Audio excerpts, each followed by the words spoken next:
அனைத்து கட்சி கூட்டத்தில் திருமாவளவன் மற்றும் அன்புமணி பேசியதை பார்க்கலாம். மக்கள் தொகை அடிப்படையிலே நாடாளுமன்ற தொகுதிகளுக்கான மறு வரையறை மேற்கொள்ளப்பட்டால் தமிழ்நாடு உள்ளிட்ட தென்னிந்திய மாநிலங்கள் பாதிக்கப்படும் என்கிற முன்னெச்சரிக்கை உணர்வை மேற்கொண்டு இந்திய அரசின் கவனத்தை ஈர்க்க வேண்டிய பொறுப்புணர்வோடு இந்த கூட்டம் நடைபெறுவது நம்பிக்கையை அளிக்கிறது. 50 மாநிலங்களை கொண்ட ஒரு தேசம் அமெரிக்கா. 100 ஆண்டுகளாக ஒரே எண்ணிக்கையைத்தான் அவர்கள் தக்க வைத்துக் கொண்டிருக்கிறார்கள். அங்கேயும் இதே பிரதிநிதித்துவ ஜனநாயகம்தான் நடைமுறையில் இருக்கிறது. எனவே நம்முடைய முதல் நிலைப்பாடு எண்ணிக்கையை மாற்ற வேண்டாம், இதே எண்ணிக்கையை நடைமுறைக்கு கொண்டு வர வேண்டும், இதை தக்க வைத்துக் கொள்ள வேண்டும் என்பதாகத்தான் இருக்க வேண்டும். எண்ணிக்கை சமநிலை மாறக்கூடாது. 39 இடங்கள் நமக்கு இருக்கின்றன.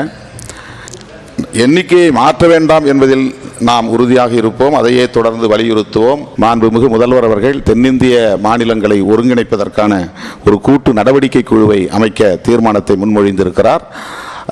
அதாவது நாடாளுமன்ற உறுப்பினர்களை கொண்ட ஒரு கூட்டு நடவடிக்கை குழு. அது முதற்கட்டமாக தேவையானதாக கருதுகிறேன். எனவே அந்த கூட்டு நடவடிக்கை குழுவையும் விடுதலை சிறுத்தைகள் கட்சி வரவேற்கிறது, ஆதரிக்கிறது. பாட்டாளி மக்கள் கட்சி பொறுத்தவரை இந்த கூட்டம் அவசியம், அவசரமும்.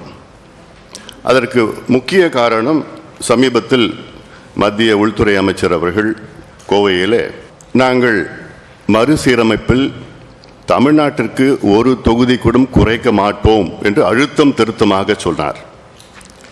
ஆனால் இதே கருத்து உத்தரப்பிரதேசம், பீகார் போன்ற வட மாநிலங்களுக்கு நாங்கள் எவ்வளவு உயர்த்துவோம் என்று சொல்லவில்லை.